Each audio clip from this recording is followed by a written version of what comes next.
When my oldest son passed away, I received a phone call that changed everything. "Ma'am, I've discovered something about your son that you need to know. It is urgent.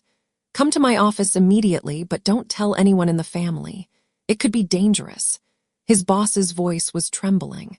When I arrived, I froze at the sight of who was there.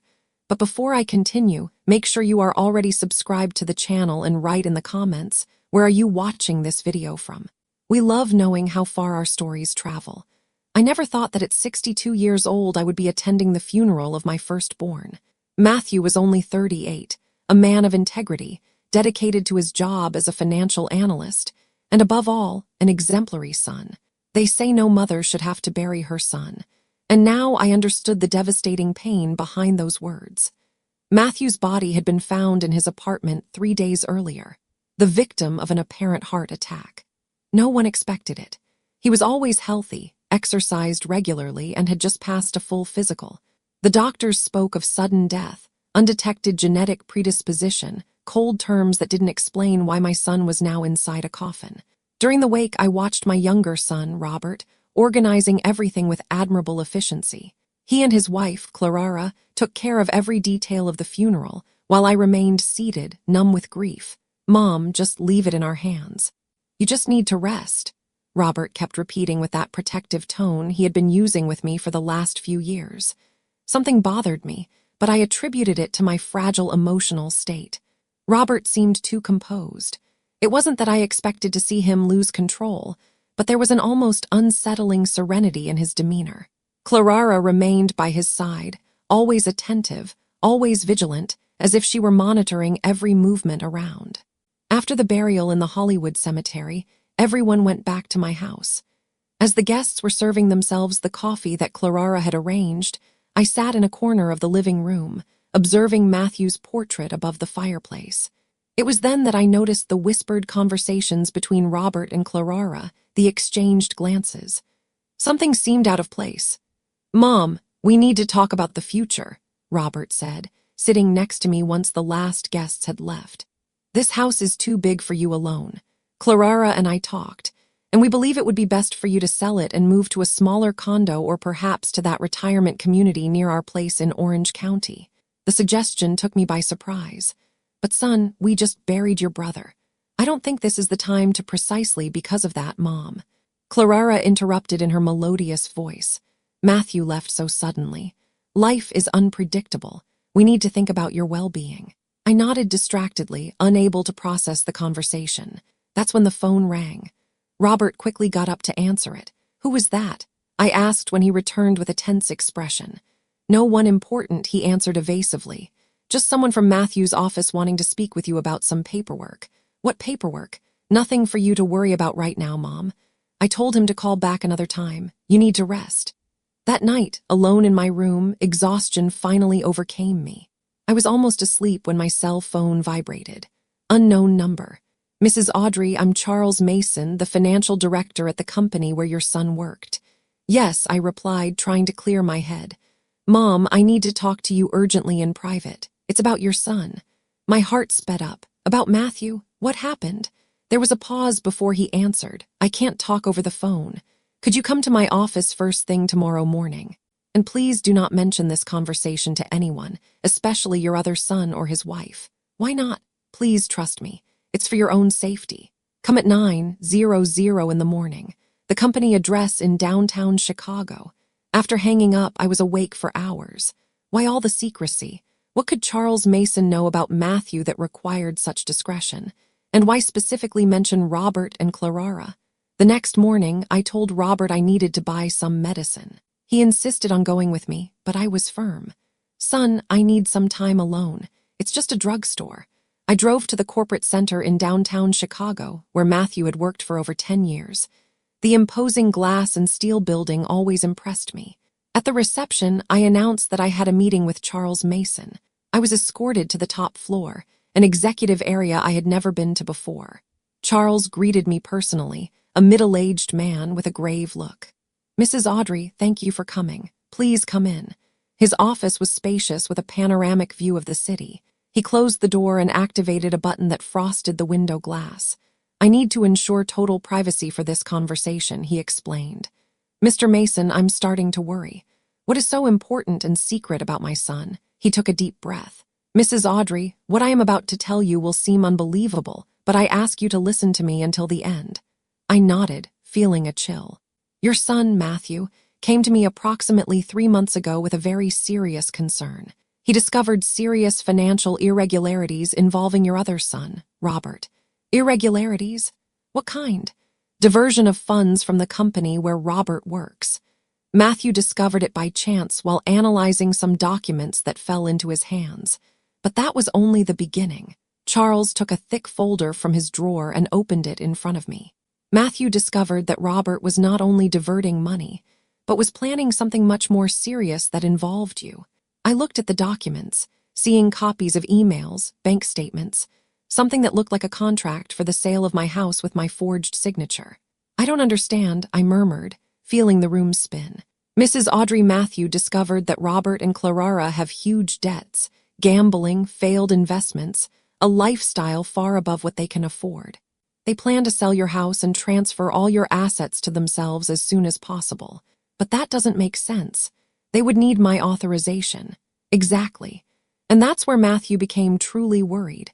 He found communications between Robert and a doctor discussing how they could declare you mentally incapacitated to make decisions. I felt as if the air had been sucked out of my lungs. That is absurd. Unfortunately, it is not. Matthew collected all this evidence. When he confronted Robert, the situation became dangerous. Dangerous? How? Charles hesitated. Mrs. Audrey. Matthew feared for his own life. That's when we decided he needed to temporarily disappear. Disappear? What do you mean? Charles looked toward the private restroom door in his office. It opened slowly, and then I saw the impossible. Matthew walked into the office. My son, whom I had buried 3 days earlier, was alive in front of my eyes. Mom, he said softly, his eyes glassy. Everything went dark around me. The last thing I remember is hearing Matthew yell my name as I fell. When I regained consciousness, I was lying on the office sofa. Matthew was holding my hand. For a moment, I thought everything was just a cruel dream. The funeral, the pain, everything. Mom, it's me, he said, squeezing my hand. Forgive me for the suffering I caused you. It was the only way to protect you. How? I murmured, touching his face, feeling his skin warm and real. We buried you. I saw your body. It wasn't me, Matthew explained gently. Charles helped me fake everything. The body was of an unidentified man from the morgue with physical characteristics similar to mine. We have contacts who helped us with the necessary documents. I looked at Charles, who nodded gravely. I know it seems like a bad spy movie, Mom, but when I discovered what Robert was planning, I realized I needed time to gather all the evidence and protect you. If I just disappeared, he would suspect. I needed everyone, including him, to believe I was dead. But why? Robert is your brother, my son. He would never, Mom, Matthew interrupted gently. I know it's hard to believe, but I have proof. He took the folder from Charles and began to show me documents. Emails exchanged between Robert and a psychiatrist discussing how they could document my supposed mental incapacity. Bank statements showing huge debts in Robert and Clara's names. A detailed plan to sell my house and put me in a retirement home. In the last 2 years, Robert and Clara have accumulated debts of over $3 million, Matthew explained. Gambling, high-risk investments, a lifestyle they can't afford. And now they are desperate. And their solution was to eliminate me. I asked, feeling a pain that went beyond the physical. Not physically, Mom, but legally, yes. They plan to obtain legal guardianship over you, control all your assets, sell everything, and eventually place you in a cheap institution while they spent your money. I suddenly remembered the little things that had been happening in the last few months. Robert and Clara commenting that I was forgetful. Documents I didn't remember signing. Clara organizing my medicine, insisting that I needed stronger doses. Have they been drugging me? I asked, horrified at the possibility. I'm afraid so, Charles said. We analyzed some of your medication that Matthew discreetly collected. We found traces of drugs that can cause mental confusion and drowsiness. That's why I felt so tired lately, I murmured. I thought it was depression, old age. Part of it may be, Matthew said gently, but they were helping the process. I stayed silent, trying to process everything. My own son planning to steal everything I built in a lifetime of work. And for that, willing to declare me incompetent to turn me off while I was still breathing. What do we do now? I finally asked. We need to be careful, Charles said. Robert cannot know that Matthew is alive or that you've discovered the plan. Not yet. So we continue the far. I pretend nothing happened for now. Matthew said, we are gathering more evidence involving the correct authorities. Once we have everything in order, we will confront Robert and Clara legally. I looked at my son, my living son, and felt a mixture of joy at having him back and a deep sorrow for the betrayal of the other. How am I going to look at Robert knowing all this? I asked. It will be difficult, Mom, but you are stronger than you imagine. Matthew hugged me, and for the first time since I received the news of his death, I truly cried. Not tears of mourning, but of relief, rage, and determination. Returning home that afternoon, I found Robert waiting for me, visibly irritated. Where were you, Mom? I was worried. You said you were going to the drugstore, but when I called, they told me they hadn't seen you today. I took a deep breath, remembering Matthew's advice to act normally. Oh, I went to another pharmacy. Then I ended up stopping at a cafe. I needed a moment alone. Robert studied me as if assessing whether I was lying. Well, you shouldn't go out like that without telling us. You're not in the emotional state to be wandering around the city. I'm not an invalid, son, I replied, trying not to show the anger building up in my chest. I just needed some time to myself. Sure, Mom. We're just worried about you, right, Clara? I hadn't noticed Clara standing at the kitchen entrance, observing our conversation with that placid smile that now seemed calculated. Of course, she replied, approaching. In fact, I brought your evening medication. You look so tired. She handed me a glass of water and 2 pills. I looked at the pills that until yesterday I would have taken without question. Thank you, dear, but I'll take them later. I don't have an appetite right now. I saw a quick exchange of glances between them. It's important to maintain the regularity of the medication, Audrey, Clara insisted, especially the sleeping ones. The doctor was very clear about that. Which doctor? I asked innocently. Another glance between them. Dr. Peterson, Robert replied quickly. Do you remember we took you last week? You were so confused after the news about Matthew. I had never met a Dr. Peterson. It was all a lie. Ah, yes, I pretended to agree, but I really prefer to take them later. That night, I locked my bedroom door, something I never did before, and threw the pills down the toilet. For the first time in months, I slept without medication. My mind seemed clearer the next morning, as if a fog had lifted. In the following days, I maintained a facade of normalcy. I let Robert and Clara think they were still in control of the situation, while I secretly communicated with Matthew through a prepaid cell phone that Charles had given me. A week after the revelation, Robert sat down with me during breakfast with some papers in his hand. Mom, I've been thinking about what we discussed about the house. It really is too big for you alone, and the upkeep is expensive. I replied vaguely, sipping my coffee. I found a perfect condo for you, bobbed. Small, cozy, with 24-hour security and a nurse on site. A nurse? Of course. And what about the house in Los Angeles? I asked, feigning interest. Well, I thought we could sell it. The housing market is good. With the money, we buy the condo for you, and the rest we can invest to guarantee your comfort. Meaning they would manage the money. Robert looked surprised by my direct tone, but quickly recovered. Sure, Mom, you don't have to worry about those things. We'll take care of everything. And what if I don't want to sell? His smile wavered for an instant. Mom, I know you're going through a difficult time with the loss of Matthew, but you need to think about the future. You can't keep living in the past. I'm not living in the past, Robert. I'm questioning why all the rush to sell my house. He sighed as if he were dealing with a stubborn child. Well, there are some practical issues. Clara and I have some unexpected expenses, and since the house will eventually be ours, it makes sense to expedite the process and use some of the money now when we need it. There it was, the partial confession. I tried to control my rage. So basically, you want to sell my house to pay off your debts? Robert palled. That's not what I said. It was exactly what you said, son. He stood up, visibly disturbed. I think you're not understanding. Maybe you're still very upset. I'm understanding perfectly, I replied calmly. I just don't agree. In the following days, I noticed a subtle change in Robert and Clara's approach. They went from direct insistence to a more subtle strategy. Worried comments about my memory became more frequent. "Mom, did you take your medicine today?" "You seem confused," Robert would ask, even when I was perfectly lucid. "Audrey, do you remember that conversation we had yesterday about selling the house?" Clara would question, referring to a conversation that never happened. They were little seeds of doubt planted daily, designed to make me question my own sanity. If I didn't know what was happening, I could easily start to doubt myself. At night, when I was alone, I exchanged messages with Matthew, who updated me on the progress of the investigation. Charles had hired a private detective and was gathering concrete evidence of Robert's debts, the forgeries, and the plan to declare me incompetent. "We need more time," Matthew wrote. "We're almost ready, but we have to be careful. Robert has dangerous connections." That intrigued me. What kind of connections could my son have? The boy I raised who played with toy cars in the yard, who cried in my lap when he was struck out for the first time. How had he transformed into this calculating stranger? One afternoon, while Robert and Clara were out, I decided to do something risky. I went into the guest room where they had been sleeping since Matthew's funeral.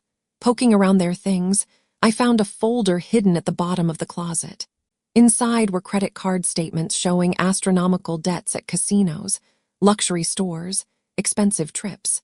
There were also documents related to loans with loan sharks, the dangerous connections Matthew had mentioned. Robert owed money to dangerous people and was desperate to pay them. I also found an envelope with photos. I was shocked to see images of myself clearly taken without my knowledge at moments when I looked confused or tired, probably after taking the medication they were giving me. There were notes on the back of each photo. "Confused upon waking, couldn't remember where she put the keys. Asked the same thing twice." They were building a case against me, meticulously documenting any normal lapse to use as evidence of my supposed mental incapacity. There was also a letter from a doctor, presumably the so-called Dr. Peterson, discussing my case. The doctor suggested that with the adequate documentation, he could issue a report attesting that I suffered from early-onset dementia and was unable to manage my own assets. I photographed everything with the cell phone Matthew had given me and put the documents back exactly as they were. My heart was pounding, not only from the fear of being discovered, but from the confirmation of the betrayal. Seeing the concrete evidence was very different from just hearing about it. I sent the photos to Matthew, who responded immediately. "This is exactly what we needed. We are going to accelerate the plan. In 2 days, we'll have everything ready." That same evening during dinner, Robert brought up the house matter again. "Mom, I found an interested buyer. He's willing to pay above market value, but we need to give him a quick answer." "What a coincidence," I commented casually. "You find a buyer before I even decide if I want to sell." Robert exchanged a glance with Clara. "Actually," he said slowly, "we had already talked about this, remember? You agreed it would be best." "I don't recall that conversation," I replied, knowing perfectly well that it never happened.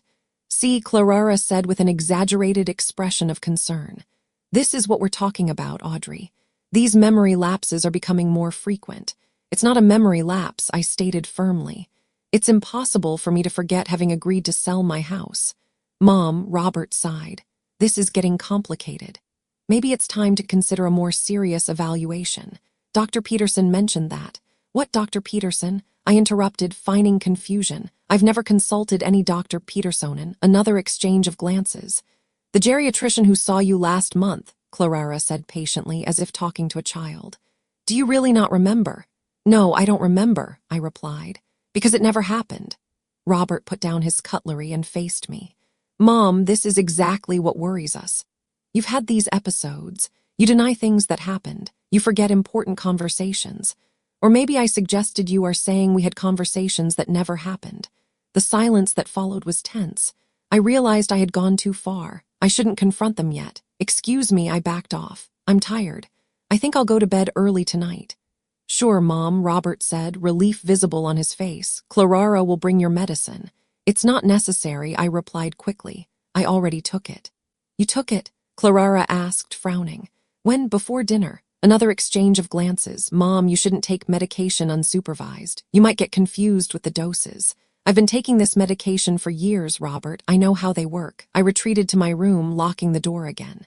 Seconds later, I heard soft knocking. Audrey, Clara called. I brought you some tea. I don't want any, thank you, I replied, but it will help you sleep. I'm fine, Clara, I just want to be alone. I heard her hesitate on the other side of the door. Then her steps moved away. I picked up the hidden cell phone and texted Matthew. They're getting more insistent. I think they realized I'm no longer taking their medicine. I don't know how much longer I can keep up this charade. The reply came quickly. Hold on just one more day, Mom. Tomorrow night, everything will be resolved. The next morning, Robert announced he had a surprise. Mom, I managed to schedule a consultation with a memory specialist. He'll see us this afternoon. Today, I questioned. So suddenly, it's a special favor, he explained.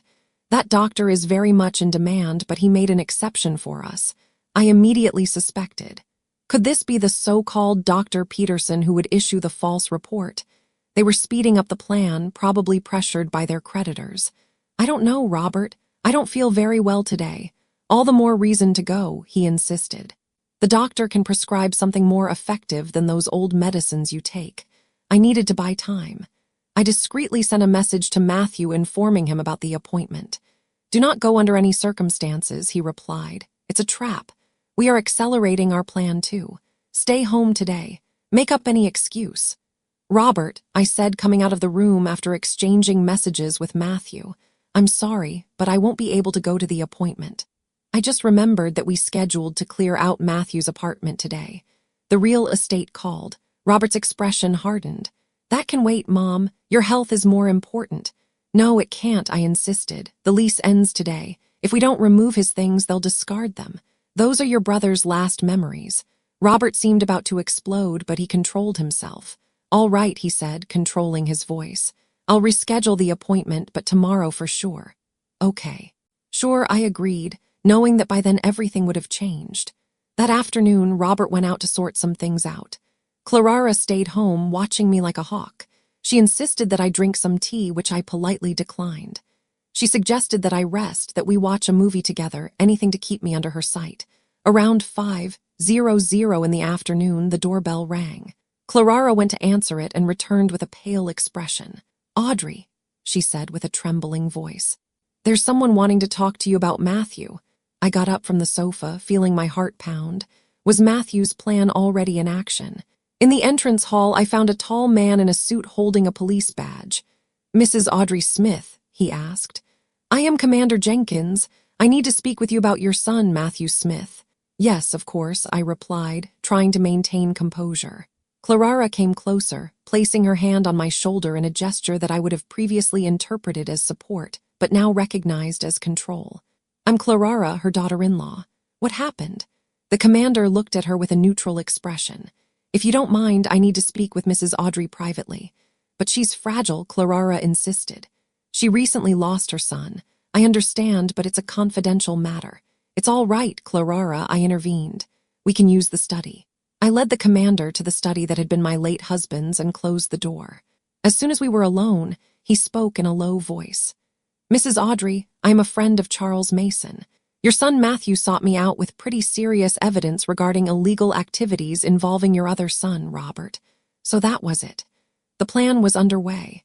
We are about to arrest Robert for fraud, forgery, conspiracy, and attempted fraudulent legal guardianship, he continued. But first, we need to ensure your safety.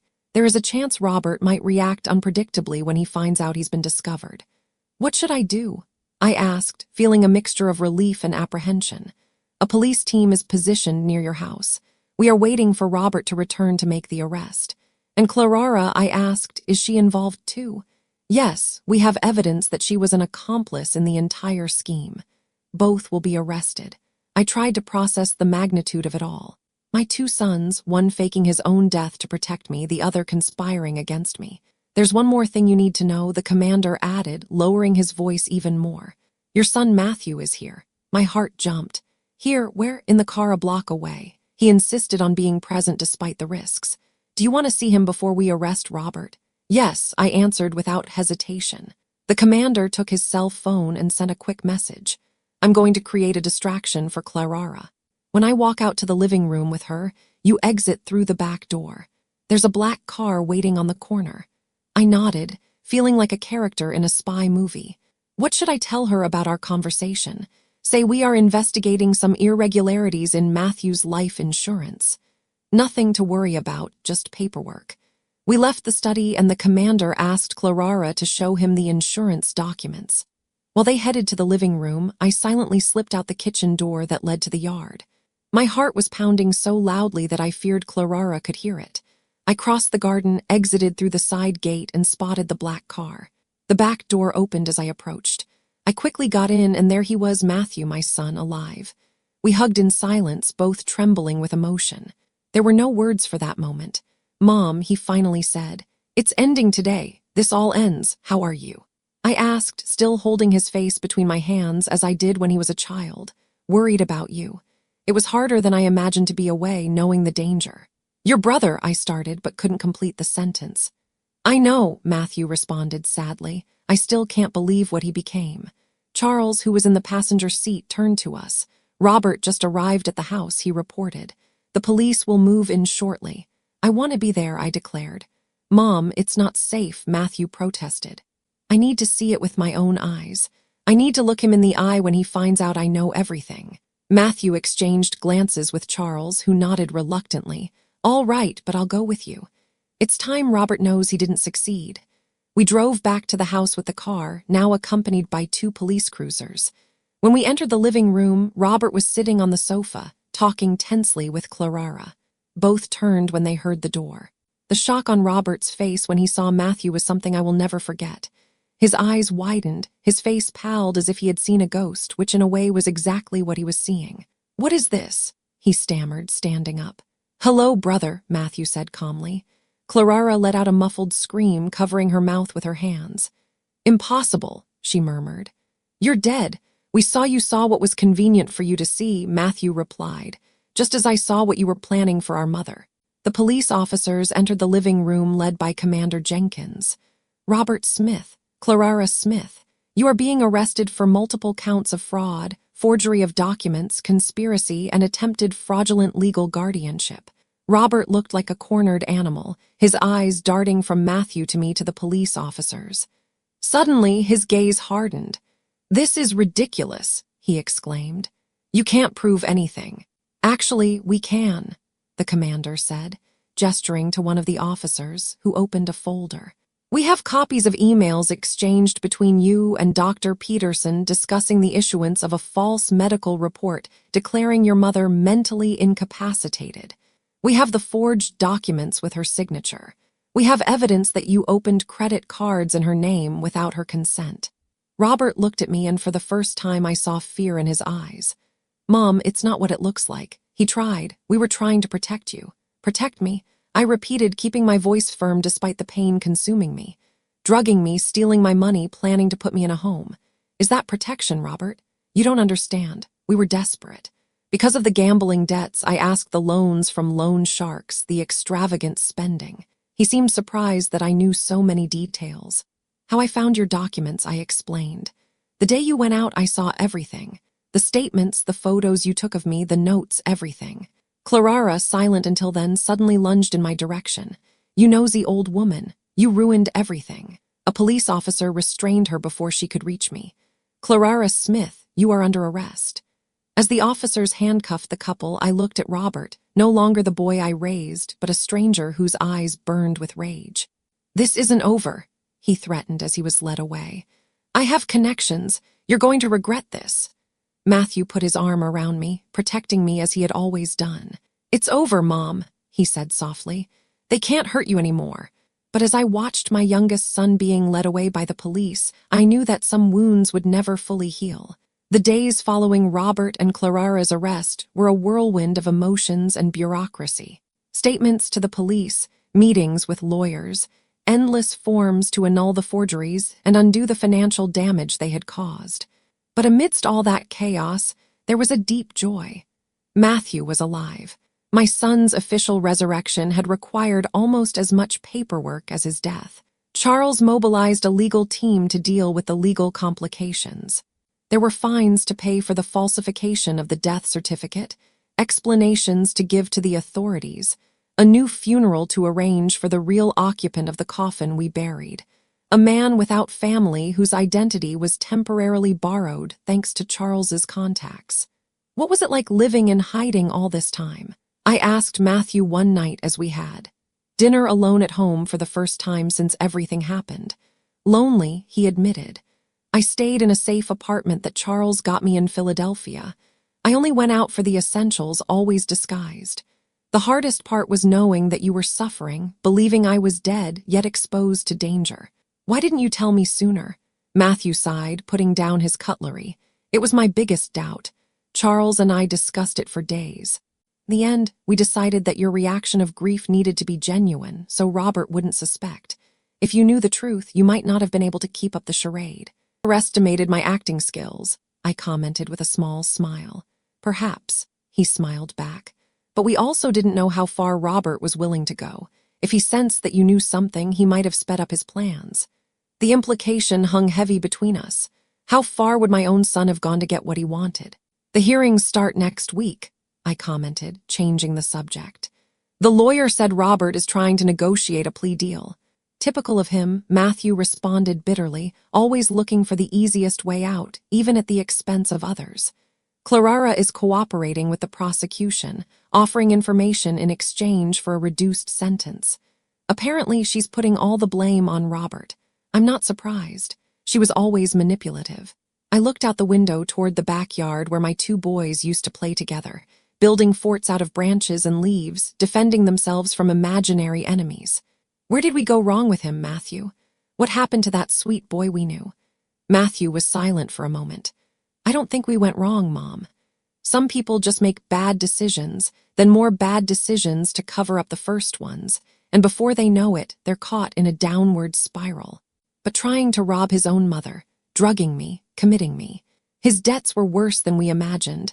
The detective discovered that Robert owed more than $4 million to loan sharks linked to organized crime. They were threatening his life, and Clara's he could have asked for help.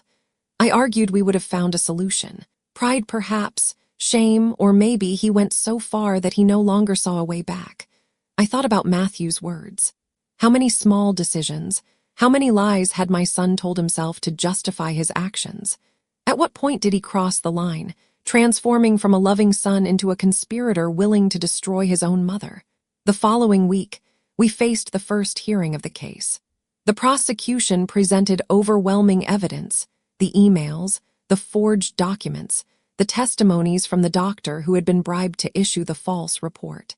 Robert's lawyer argued that he had acted under duress, fearing for his life due to the debts with criminals. He tried to paint my son as a victim of circumstances, someone who made mistakes out of desperation, not malice. When I had to testify, I looked directly at Robert. He kept his eyes down, unable to meet my gaze. I described how they had tried to make me doubt my own mind, how they had drugged me, how they planned to tear me away from my home and put me in an institution while they spent my money. Does the lady believe her son poses a danger to you? The prosecutor asked. I hesitated. Despite everything, he was my son. I believe he poses a danger to himself and to anyone who has something he wants, I finally replied. I no longer recognize him as the son I raised. I saw Robert shrink in his seat. After 3 weeks of hearings, the judge delivered the sentence. Robert was sentenced to 6 years in prison for fraud, forgery, and conspiracy. Clara, in exchange for her cooperation, received a sentence of 3 years with the possibility of progression to a work release program after 1 year. As the judge read the sentence, I watched Robert. There was no longer any arrogance on his face, only defeat. For a brief moment, our eyes met, and I thought I saw a flash of the boy. He had been lost, scared, regretful. But then the moment passed, and he was led away by the guards. In the courthouse parking lot, Matthew asked me, "How do you feel?" Like I lost a son again, I replied honestly. Only this time it was by his choice. Do you think you can forgive him someday? I looked up at the sky, thinking about the answer. I don't know, Matthew. Forgiveness is not something you decide on one day. It's a process, and us. What do we do now? It was a good question. Our life had been turned upside down twice. First by Matthew's death, then by Robert's betrayal. I think we need a new beginning, I suggested. This house has too many memories now. Some good, others too painful. In the following months, I put the house in Lowe's Angels up for sale. Ironically, fulfilling Robert's wish, but on my own terms. Matthew and I found a smaller, cozier house in a coastal town 2 hours away, like Santa Monica. A place where no one knew us, where we wouldn't be the mother and brother of that man who tried to rob his own family. On moving day, I took one last walk through the empty house where I had raised my children. Every room held memories. Robert taking his first steps in this living room. Matthew studying late in that room, both running down the hallway on rainy days. I stopped in Robert's room, now empty except for a box I had set aside. Photos of him growing up, his report cards, the drawings he made for me on Mother's Day. I couldn't get rid of those memories even after everything. "Ready?" Matthew asked, standing in the doorway. "Almost," I replied. "I just need a minute." When he left, I placed an envelope inside the box. It was a letter I had written for Robert, not to send now, but perhaps someday when the wounds weren't so open. "My son," the letter began, "I don't know when or if you will read this, but I want you to know that despite everything that happened, a part of me still remembers the boy you were. I cannot forgive what you did. Not now, perhaps never. But I also cannot erase 35 years of love. That will always be there, like a scar that never completely fades." I closed the box, took a deep breath, and prepared to leave that life behind. In the new house, Matthew and I settled into a quiet routine. He continued working remotely for the same company, although Charles had offered him a partnership after everything they had been through together. Our new house was just a few feet from the beach in Santa Monica. Every morning I would walk on the sand, still cool from the night, watching the sea in its eternal motion. There was something comforting in that constancy. The waves came and went, regardless of the human dramas unfolding on their shores. About 6 months after we moved, I received a letter from the penitentiary where Robert was serving his sentence. I stared at the envelope for a long time before opening it, uncertain if I wanted to read what was inside. "Well, face it together," Matthew said, sitting beside me on the sofa. With trembling hands, I opened the envelope. "Mom," the letter began, "I don't know where to start. The words 'I'm sorry' or 'forgive me' seem so small compared to what I did that they're almost not worth writing. But they are the only ones I have. I have a lot of time to think in here. To think about how I got to this point, about how I could conspire against the person who gave me life, who held my hand when I took my first steps, who stayed up all night when I had a fever. I am not asking for your forgiveness. I know I don't deserve it. I'm not asking you to visit me or write me back. I just needed you to know that in the midst of this darkness I find myself in, I am finally seeing clearly the monster I became. The prison's mandatory therapy has helped me understand my behavior patterns, how one lie led to another, how I convinced myself that money and status were more important than family, how I rationalized every terrible decision, telling myself it was only temporary, that one day I would make up for everything. I know words are just words, especially coming from someone who lied as much as I did. But they are sincere, however empty that may sound now. If someday, years in the future, you feel you can give me the chance to prove with actions the repentance I feel, I will be waiting. If not, I will understand. You have suffered enough because of me. With love, although I have proven not to deserve to use that word, Robert, when I finished reading, I realized I was crying. I didn't know exactly why, whether it was for the loss of the son I knew, for the pain I still felt from his betrayal, or for some confusing hope that maybe, just maybe, those words were true. Matthew remained silent, respecting my moment. "What do you think?" I finally asked. "Honestly, I don't know," he replied. Robert was always good with words. "Do you remember how he managed to get out of trouble at school? How he convinced teachers he deserved a second chance?" I nodded, remembering how my younger son had the gift of charming people. "But I also know that people can change," Matthew continued, "especially when they hit rock bottom. And Robert certainly got there. Could you forgive him someday?" I asked. Matthew thought for a moment. "Maybe with a lot of time and a lot of proof that the change is genuine, but trusting him again, that would be much harder." I put the letter away in a drawer, undecided whether to reply or not. A few days later, during my morning walk on the beach, I found an elderly woman sitting on a bench watching the sea. We started talking, as happens in small towns. Her name was Amelia. She was 78 years old and had been living alone since her husband had passed away. When I mentioned that I had recently moved to town, she asked why. Surprisingly, I found myself telling her the whole story about Matthew's false death, Robert's conspiracy, everything. It was the first time I had talked about it with anyone other than Matthew, Charles, and the lawyers. You know, Amelia said when I finished, I have a not-so-different story. She told me that decades ago, her daughter had stolen all her savings to support a drug addiction. She had lied, manipulated, and even threatened her own mother. For years, I didn't speak to her, Amelia explained. I couldn't. The pain was too great. But one day I received a letter similar to the one you describe. I ignored it. Then came another and another. For 3 years, my daughter wrote to me monthly without me responding even once. And what happened? I asked. In the 4th year, I decided to read all the letters at once. I saw a progression in them from despair to acceptance, from self-pity to true repentance. In the last letter, she no longer asked for anything. She just told me about her life, her recovery, how she was trying to help other people with similar problems. Amelia smiled, looking at the horizon. I decided to visit her. It was strange, painful, but also healing in a way. Today, we have a relationship. It's not perfect. It will never be like before, but it's something. And you know what? I don't regret giving her that chance. Even if it had ended badly, I wouldn't regret it because I needed to know for myself if it was possible to rebuild something from the ruins. Her words stayed with me for days.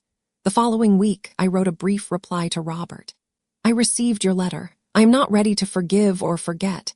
Maybe I never will be, but I am willing to read what you have to say. That is all I can offer now. It was the beginning of a cautious correspondence. At first, we exchanged letters every month. Robert told me about his routine in prison, his therapy sessions, the jobs he performed inside. He never asked for anything, never pushed for visits or forgiveness.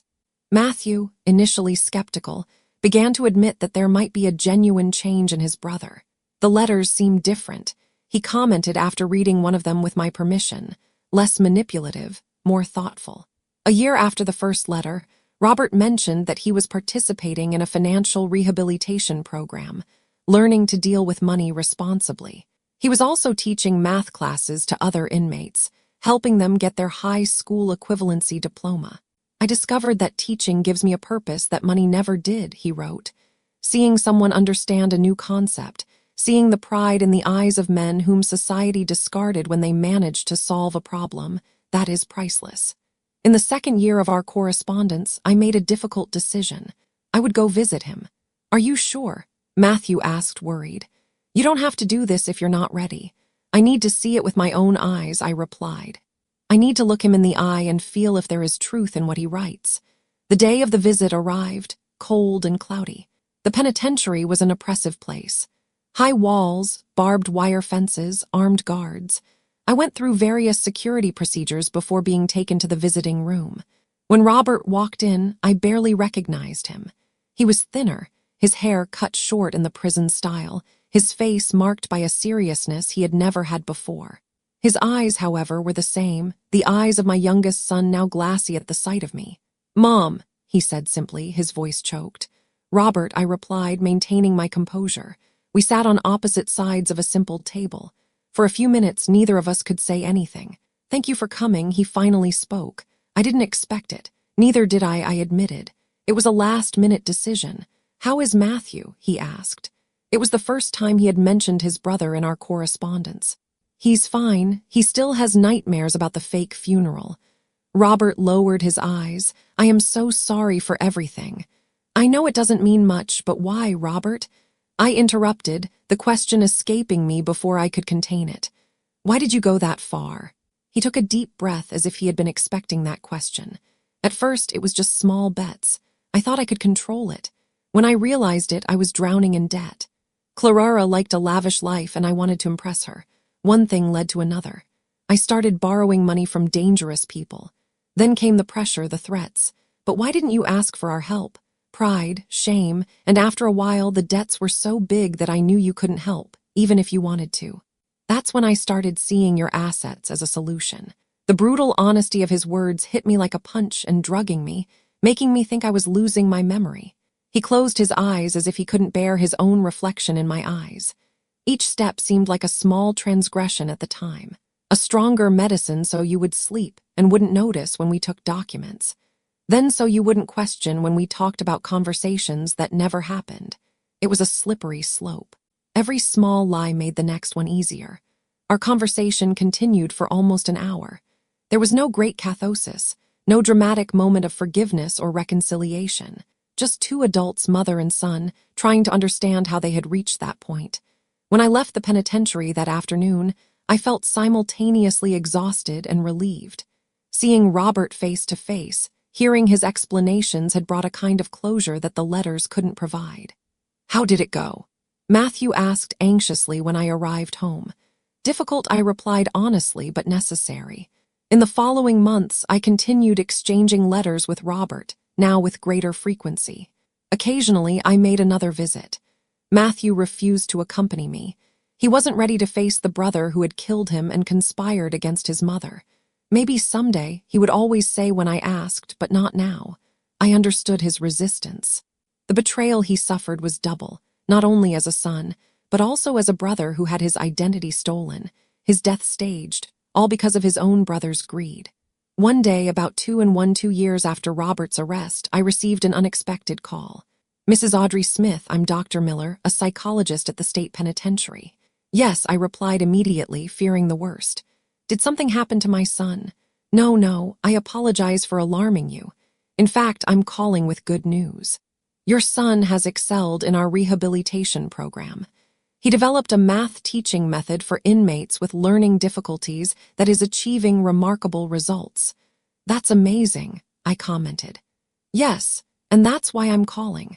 We are considering Robert for the work release program progression. He has already served more than 1/3 of his sentence. He has demonstrated excellent behavior and genuine repentance. With his background in business, he could work during the day and return to the penitentiary at night." The news caught me by surprise. Part of me was happy for Robert's progress, but another part felt an instinctive apprehension. And when would that happen? "If everything goes well in the final evaluation in 3 months," the doctor explained. "He mentioned that he would like to know your opinion before accepting the progression." That surprised me even more. "My opinion? Why?" "He said he doesn't want you to feel uncomfortable or unsafe. If you prefer him to remain in the closed regime for longer, he will understand and wait." I promised the doctor I would think about it and give him an answer in a few days. When I told Matthew, his reaction was skeptical. "Work release program already? And doesn't that supposed interest in your opinion seem more like manipulation?" "Maybe," I admitted, "but the psychologist seems genuinely impressed with his progress." "Psychologists can be fooled," Matthew argued. "Robert always knew how to present well when it was convenient." That night, I reread all the letters Robert had sent me over the last few years. I looked for signs of manipulation, falsehood, a long-term plan. But what I saw was a progression from the first letters full of self-pity to the most recent ones, where he talked about the other inmates he was helping, the small satisfactions of seeing someone learn something new, the therapy that was finally making him understand his own demons. The following week, during my regular visit, I confronted Robert about the psychologist's call. "Why did you ask for my opinion on your work release progression?" He seemed genuinely surprised. "I thought it was the least I could do," Robert replied, his gaze direct and unwavering. "After all the harm I caused, I don't want you to feel threatened or unsafe because I am freer. And if I say I prefer you to continue in the closed regime, then that's what I'll do," he replied simply. "I will wait as long as necessary." I studied his face, looking for signs of falsehood, of calculation. I found nothing but resigned acceptance. "Why are you teaching math to other inmates?" I asked, changing the subject. His face brightened slightly. "It started by chance. One of the guys in my block was trying to get his equivalency diploma but was having trouble with algebra. I offered to help. Soon others started asking me too." He paused. "These men, Mom, many never had a real chance in life. Some can barely read. When I see the pride in their eyes in solving a problem for the first time, it's like I'm doing something that really matters." There was a sincerity in his voice that moved me. For a brief moment, I glimpsed the boy he had been.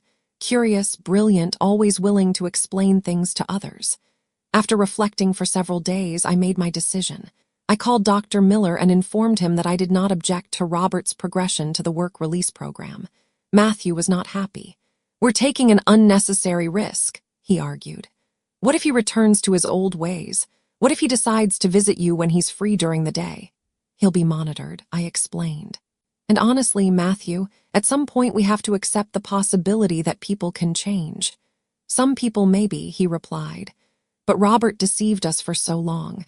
I know it's harder for you, I acknowledged. He not only betrayed your trust, but he forced you into an extreme situation.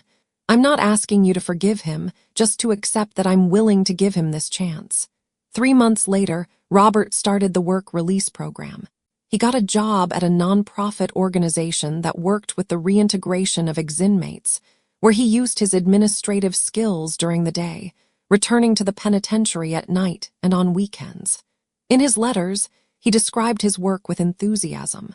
I'm helping people who made mistakes like me find a way back into society. It's ironic and appropriate at the same time. We spent another year in that routine. Robert working during the day, serving his sentence at night, our occasional visits, and frequent letters. Matthew remained reluctant to any contact with his brother, although I noticed he asked more questions about Robert, about his job, about his apparent rehabilitation. Then the day of the hearing for full parole arrived.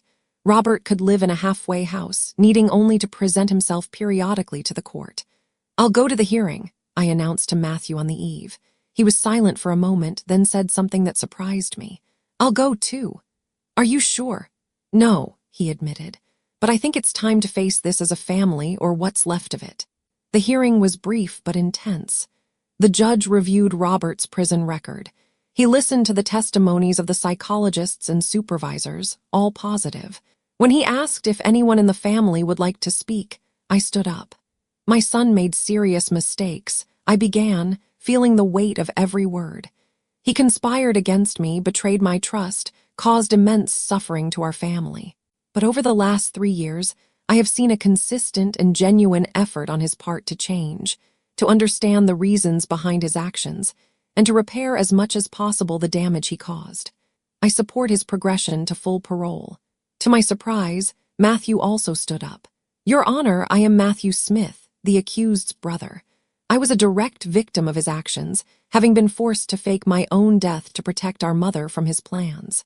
He paused, looking directly at Robert for the first time in almost 4 years. I am not ready to forgive my brother. Perhaps I never will be, but I recognize the efforts he has made. I do not object to his progression. I saw Robert lower his head, silent tears running down his face. The judge granted the parole. When the hearing ended, Robert approached us hesitantly. Thank you, he said simply. I don't deserve this, but I'm going to try to live up to the opportunity you are giving me. Matthew only nodded briefly, still unable to express any affection, but that small gesture meant more than 1,000 words. In the following weeks, Robert settled into a halfway house, continuing his work at the nonprofit. He also started a night class for a bachelor's degree in mathematics. He wanted to become a teacher. I discovered that teaching gives me a purpose I never found before, he wrote. I want to do something that truly matters, that helps other people. About 6 months after his move to parole, Robert asked for something that took me by surprise. He wanted to invite us, Matthew and me, for lunch. I completely understand if you refuse, he wrote, but I would like the opportunity to be with you outside the penitentiary environment as a family, or at least try. I showed the letter to Matthew, expecting his immediate refusal. He read it in silence, then sighed deeply. I think it's time, he finally said. Not for him, but for us to close this chapter somehow. The lunch took place at a simple restaurant near the halfway house. At first, the atmosphere was tense, loaded with unspoken words and deep grudges. But little by little, as the meal progressed, something began to shift. It wasn't a miraculous reconciliation. There were no emotional hugs or instantaneous pardons. Just 3 people trying to find a new way to coexist, aware of the past, but not completely prisoners of it. The following years were a slow process of rebuilding. Robert finished serving his sentence, got his math teacher's diploma, and started working at a public school on the outskirts of New York City, teaching vulnerable teenagers. Our family lunches became more frequent, monthly, then bi-weekly. Matthew and Robert never regained the closeness they had in childhood, but they developed a cautious respect for each other. Deep wounds like ours don't fully heal. But with time, the sharp pain gave way to a melancholy acceptance. 5 years after that call that changed everything, we received an invitation from Robert. He was graduating with honors from his bachelor's degree and would like us to be present. At the ceremony, I watched my youngest son receive his diploma, his face mature and serene, so different from the desperate, greedy man who had conspired against his own mother. Beside him, a young teacher from the same school where he worked, Sarah, his girlfriend for almost a year, a gentle woman who knew our entire history and still chose to stay by his side. "Are you okay?" Matthew asked, noticing my glassy eyes. "I'm thinking about how unpredictable life is," I replied. If someone had told me 6 years ago that the three of us would be here today celebrating Robert's graduation, you would have thought it was crazy, he completed. And yet here we are. After the ceremony, Robert approached us, holding his diploma and bringing Sarah by the hand. "Thank you for coming," he said, his voice choked. "It means more than I can express. We're proud of you," I replied, and I realized it was true. Matthew extended his hand to his brother, a gesture that in its simplicity carried enormous weight. "Good job," he said simply. That night, after Matthew went home, I sat on the balcony of my house by the sea in Santa Monica, reflecting on the extraordinary journey our family had taken. From betrayal to redemption, from mourning to rebirth, from distrust to the possibility of renewed confidence. I thought about how our lives had been transformed by Matthew's single desperate decision, faking his own death to protect me. What would have happened if he hadn't been so vigilant? If he hadn't discovered Robert's plans in time, I would probably be in some institution, drugged and confused, while Robert and Clara depleted my savings, or maybe worse. I also thought about Clara, who served her reduced sentence and disappeared from our lives. According to the latest rumors, she had married an entrepreneur in another city, completely reinventing herself. I sincerely hoped that she too had found a better path. I realized I was smiling despite everything. Not because the past didn't matter. It always would. It would always be a part of who we were, but because we had found a way not to let it define our future. The next morning, Robert showed up for coffee. He was nervous, restless. "There's something I want to ask you," he finally said. "I'll perfectly understand if the answer is no." "What is it?" "Sarah and I are thinking of getting married next year." "That's wonderful," I replied sincerely. Sarah was a good influence on his life, an anchor of stability. "Yes, but well, we're looking for a place to live, something small, modest, near the school where we work, and I was thinking if you would lend me some money for the down payment." I felt a pang of apprehension. Money had been the trigger for the entire tragedy in our family. "It's not much," he continued quickly, perceiving my hesitation. "I have some savings. Sarah does too. It would just be to supplement, and of course we would draw up a formal contract with monthly payments." I raised my hand, interrupting him. "Robert, I'm going to think about it. Not because I don't trust you now, but because we need to be careful with these matters in our family considering our history." He nodded, visibly relieved that I hadn't refused immediately. "Sure, Mom. Take all the time you need, and if the answer is no, I'll completely understand." When he left, I called Matthew. I told him about Robert's request. "What do you think?" I asked. There was a long silence on the other end of the line. "I think it's a test," he finally said. "Not for Robert, but for us to see if we really believe he has changed." "And do you believe it?" Another silence. "I think he's trying," Matthew replied cautiously. "I think he's no longer the person he was. But I think we should be prudent." "How?" "Maybe we can help in a way that doesn't involve handing over money directly. We could co-sign the loan, for example, or buy the house and set up a formal rento-own contract." It was a sensible suggestion, a middle ground between trust and caution. 2 days later, I called Robert to talk. I explained the proposal that Matthew and I had put together. "It's not a matter of not trusting you," I explained.